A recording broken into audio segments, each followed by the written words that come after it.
Buon pomeriggio a tutti, bentornati in una nuova puntata di mercato di Eurolega targato a buzzer beater, squadre ormai concluse. Quindi come abbiamo fatto con la Serie A, dividiamo le squadre di Eurolega in due fasce, le prime 8 che si potrebbero giocare ai playoff a nostro modo di vedere e poi le altre che saranno un po' da metà classifica e comunque lotteranno per un pass per i playoff. È stato molto complicato stilare la classifica provvisoria in base al mercato che è stato fatto, anche perché come abbiamo già detto il mercato è soltanto una piccola parte di quello che poi saranno le squadre. Sarà un campionato molto competitivo. Cominciamo subito con le prime 8. La prima su tutte è una squadra che l'anno scorso ha sfiorato la vittoria dell'Eurolega stessa, è arrivata in finale perdendo contro l'Efes, tante aspettative su di loro, stiamo parlando del Barcellona. Quest'anno non si sono mossi particolarmente sul mercato, la squadra è già forte, devono solo riuscire a vincere e trovare l'amalgama giusta, ma qualche acquisto mirato. Sicuramente sì, hanno fatto qualche acquisto mirato, ma soprattutto quello che fa specie sono le tante riconferme, quella di Nick Calates, di Higgins, di Abrines, di Mirotic e di Brandon Davis, che sarà lo starting five, o meglio, uno dei starting five più forti dell'intera Eurolega. Poi è arrivata anche la firma di altri, di Serkan Salih per esempio, che è arrivato dall'Efes, un lungo molto molto interessante che aumenta la fisicità del Barça, a cui però comunque anche la panchina non scherza, in quanto c'è comunque Kyle Kuric, Sergio Martinez, Smith, comunque anche un Laprovittola è arrivato dal Real. Molto interessante anche gli scambi tra le stesse spagnole, tra Real e Barça, che sicuramente aumentano anche la sfida tra le due squadre. C'è un piccola parentesi su Leandro Bolmaro e Rokas Jokuaitis, in quanto il primo ha ufficializzato l'escape NBA con Minnesota e l'altro potrebbe anche lui andare a metà stagione probabilmente in oltreoceano a giocarsi le sue carte in NBA. Appunto noi vediamo la Barcellona una squadra molto preparata, molto forte e come il suo classico una squadra lunghissima, molto fisica, che sicuramente punterà a strappare il titolo di campione in carica all'Efes per metterselo al collo nella prossima stagione. Sì, è una squadra che ha arricchito anche dei giovani, appunto il proprio roster lungo, profondo, una squadra che vuole arrivare fino in fondo. Per quanto riguarda Bolmaro, esatto, è arrivata la perdita perché Minnesota ha deciso di pagare la sua clausola di escape di 80.000 euro. Per quanto riguarda Rokas Kubaitis, ha giocato la Summer League, ne approfondiremo con i New York Knicks, e la sua clausola di escape per NBA c'è per ogni anno dei prossimi 3 anni di contratto, quindi sicuro questa stagione la passerà al Barcellona ed è un giocatore interessante, così come tutta la squadra trascinata da coach Jasikevicius potrà fare bene. Passiamo a un'altra squadra su cui ci sono tante ambizioni, c'erano l'anno scorso, ma come ci sono sempre stati in tutti gli anni, visto che è sempre riuscita a fare bene. Un'altra squadra che non si è mossa incredibilmente sul mercato, ha ancora acquisti mirati per cercare di puntellare il roster e puntare in alto. Parliamo del CSKA Mosca di coach Itudis. Sì, il CSKA Mosca dopo la riconferma del coach che addirittura con un biennale mette su un roster veramente interessante rifirmando l'italiano Daniel Hackett, Clyburn, Schengelia, Milutinov su tutti, che sono i 4 giocatori principali che anche l'anno scorso hanno portato fino in fondo alle Final Four, nonostante appunto la famosa assenza di Mike James, la squadra di Mosca. Sicuramente è una squadra fisica, come lo dimostrano il quintetto che presenta sia Schengelia che Milutinov, e dalla panca che arriva addirittura Voigtman, Bolomboy sicuramente, e Kurbanov. Sicuramente è una squadra che della fisicità fa la sua arma principale. Da segnalare molto importante l'arrivo di Alexis Ved. Il ragazzo arriva dal Khimki, ha fatto una stagione molto interessante nonostante avesse una squadra non molto pronta per competere ai massimi livelli. Sicuramente il Sesca con questa presa si assicura almeno le Final Four, perché almeno da roster sono veramente da Final Four, se non anche da titolo. Però ovviamente le carte potrebbero cambiare, magari con qualche infortunio, con una chimica di squadra mancata. Speriamo questo non accada, perché comunque questi ragazzi se lo meritano. La dirigenza di Mosca è riuscita a mettere su un roster molto competitivo, molto interessante. Speriamo possano arrivare anche loro il più lontano possibile. L'obiettivo è quello, l'obiettivo è sicuramente raggiungere almeno le Final Four e poi puntare al titolo. D'altronde con un coach come Itudis difficilmente potranno trovarsi male. C'è da capire come si potrà inserire nelle chimiche di squadra Alexis Ved, che da anni è stato capocannoniere dell'Eurolega, ma è stato anche abituato ad essere il go-to guy del Khimki Mosca. Qui si dovrà abituare in un ambiente dove magari avrà meno possessi, meno palloni, quindi vediamo come riuscirà a inserirsi bene nelle chimiche di squadra. Del resto è una squadra veramente tanto fisica, basta pensare alla coppia dei lunghi Schengelia e Milutinov che partiranno titolari e subito dopo entreranno gente come Voigtman e Kurbanov che danno tanta continuità al roster del Mosca, che potrà sicuramente fare bene. Passiamo invece alla vincitrice del titolo dell'Eurolega dell'anno scorso, squadra che ancora riusciamo a vedere ad alti livelli, chissà se riuscirà anche quest'anno a strappare la vittoria del titolo, se la dovrà vedere col Barcellona, magari come l'anno scorso, sempre vista leggermente più favorita, però alla fine possono sempre succedere sorprese, è la bellezza del basket europeo, stiamo parlando dell'Efes Istanbul di Ergin Ataman. Sicuramente loro hanno fatto un mercato non molto interessante, a parte una sola presa, in quanto arrivano soltanto 2 giocatori neanche da Eurolega, arrivano 2 giocatori da squadre minori, però la vera bomba di mercato l'hanno fatta ancora loro quest'anno, infatti hanno rinnovato una cosa inaspettata, appunto hanno rinnovato il loro Vasilij Micic, ragazzo dal talento MVP dell'ultima Eurolega, un ragazzo che nessuno si aspettava rinnovasse con l'Efes, in quanto era addirittura a 2 piedi là nell'oceano, era già pronto a spiccare il volo nel suo NBA. La dirigenza è riuscita a firmarlo con addirittura 3 anni, presa veramente importante che, aggiunta a Shane Larkin, aggiunta a Simmons, aggiunta a Singleton e a tutti i talenti che possiede l'Efes, nonostante la partenza di San Lee che lascia un buco abbastanza importante, che però sono riusciti a rimpiazzare con Plessis e Dunston, sicuramente anche i ragazzi di Coach Ataman puntano in alto, puntano a fare il back to back, e il roster, dopo appunto la presa di Micic e tutti i giocatori menzionati prima, è di questo livello. Sì, è una cosa particolare perché solitamente i colpi vengono fatti in entrata, cioè prendere un giocatore, invece nel caso dell'Efes i grandi colpi sono stati a confermarli, cioè riuscire a confermare una coppia di giocatori come Micic e Larkin, probabilmente la coppia più forte di esterni, più forte di Europa, con le sirene che c'erano dall'NBA, è stato veramente un grande colpo. È fondamentale questo perché squadra che vince non si cambia, sono riusciti a vincere l'anno scorso, non hanno cambiato praticamente niente, quindi sono sicuramente tra le prime 4, magari li vedrei un po' più sotto rispetto a Barcellona e Sesca, perché comunque Simon e Singleton, che avranno minutaggi importanti, cominciano ad avere la loro età sulle gambe, però già l'anno scorso hanno sorpreso, mai dubitare di Ataman, vediamo quello di cui saranno capaci. Altra squadra di cui parliamo, una squadra che l'anno scorso ha faticato un pochino per via del budget ridotto, non gli ha consentito di fare chissà quale mercato, raggiunti appena i playoff di Eurolega dopo un inizio di stagione un po' in difficoltà, quest'anno cambia completamente faccia. Rivoluzione assoluta per il Fenerbahce, che cambia pure allenatore e gran parte del roster, una squadra veramente competitiva se riuscisse bene ad amalgamarsi. Sicuramente in panchina arriva Sasha Djordjevic della Virtus Bologna, è un signore abbastanza vecchio, 53 anni per lui, ma della sua esperienza è veramente infinita. Ottima presa del Fenerbahce Beko, che deve però rinunciare al suo ex coach Kokoskov, che è arrivato fino a piazzarsi in NBA a Dallas. Sicuramente è cambiato molto il roster dalla scorsa stagione, infatti troviamo l'arrivo di Polonara, di Henry e di Devin Booker e di altri giocatori molto talentuosi, tra cui appunto il nostro italiano Achille.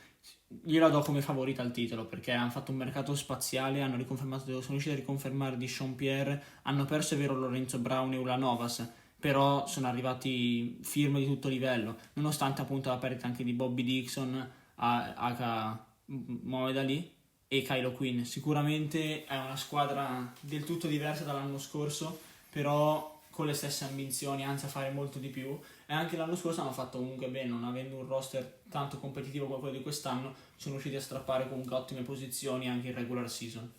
È una squadra veramente forte, coperta in tutti i ruoli. Vi ho visto Henry come è migliorato l'ultima stagione al Baskonia, De Colo una certezza per l'Eurolega, Dejon Pierre si è dimostrato a questi livelli, poi anche Vesely, Devin Booker, grandi giocatori, anche Achille Polonara ha fatto benissimo l'ultima stagione al Baskonia. Un'ottima squadra. Quello che mi fa dubitare un attimino è il fatto che sia completamente nuova, innanzitutto, cioè veramente giocatori rispetto già a 2 anni fa sono la maggior parte nuovi per 3/4, e poi il cambio di allenatore, cioè il Fenerbahce aveva costruito un roster per Kokoskov, poi giustamente si è trovata la possibilità di giocare e allenare in NBA, quindi è andato a Dallas, quindi è stata affidata a Sasha Djordjevic, una squadra all'improvviso a poche settimane dall'inizio del raduno, una squadra che magari non era perfetta secondo l'idea di Sasha Djordjevic, però talento ce n'è tanto e quindi speriamo riescano a fare bene. Altre squadre di cui parliamo, l'ultima stagione è andata benissimo, ma è sempre stata una squadra al top europeo e quest'anno il budget di mercato fa capire che vogliono ritornare a quei livelli, e il Maccabi Fox Tel Aviv. Un'altra squadra cambiata quasi del tutto, piena di colpi, piena di volti nuovi che adesso approfondiamo.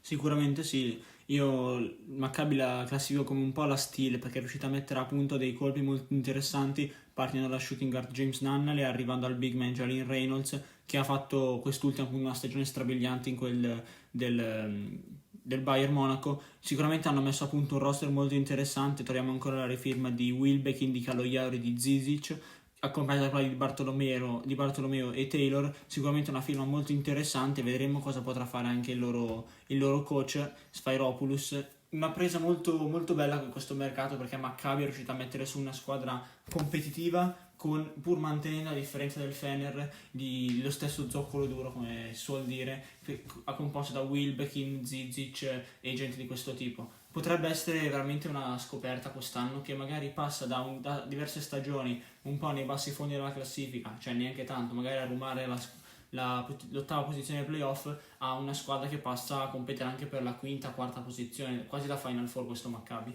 Tutto dipende ovviamente anche in questo caso dall'amalgama di squadre che si riuscirà a costruire. Infatti basta vedere le statistiche, sono giocatori come Nunnally, Reynolds, Williams, tutti giocatori che vanno oltre i 10, alcuni anche 15 punti di media. Tutto questo accompagnato da Scottie Wilbekin, da sempre la bandiera del Maccabi. C'è anche Ante Zizic con un ottimo passato in NBA, l'ottima firma di Bartolomeo, quindi tanti palloni da dover gestire. È una squadra con teste molto calde, l'abbiamo visto che tipo di giocatori sono, li conosciamo, quindi non sarà semplice riuscire a inserirli assieme. È un po' possiamo fare il paragone con i Brooklyn Nets di Harden durante Irving, sono giocatori molto forti che bisogna riuscire a far giocare assieme. Se si riuscissero a far giocare assieme sono potenzialmente una squadra che può arrivare alle Final Four e puntare magari a qualcosa di più, ma se non riuscissero a girare bene agli ordini di coach Sfairopoulos potrebbe essere un'annata disastrosa per loro. Speriamo di no e vediamo che cosa riusciranno a fare. Altre squadre di cui parliamo, ne parliamo brevemente perché abbiamo già ben approfondito il mercato di Serie A. È una squadra diversa rispetto all'anno scorso, ci potremmo aspettare magari meno competitiva per via dei nomi che non sono molto conosciuti come gli ultimi colpi di mercato a cui ci ha abituato, però noi comunque la vediamo tra le prime 8, mai dubitare di Ettore Messina e della sua Olimpia Milano. Sicuramente parliamo di un'unica squadra italiana che prenderà parte a questa Eurolega. Come hai detto tu e mi sono completamente d'accordo, è un mercato ben diverso, infatti sono partiti nomi come Lidei, sono partiti come Panther, Mitsov, Brooks, comunque giocatori che erano il core giovane della squadra, che volevano quella che l'ha portata fino alle Final Four. L'unico che è rimasto è anche Sergio Rodriguez e Shields. Arrivano 3 innesti americani, Grant, Hall e Daniels, 3 innesti un po' dubbi, non li abbiamo ancora sentiti a un panorama europeo così alto come l'Eurolega. Una squadra del tutto rinata, possiamo dire, perché Milano ha dovuto, a cause economiche, come detto nel nostro podcast della Serie A italiana,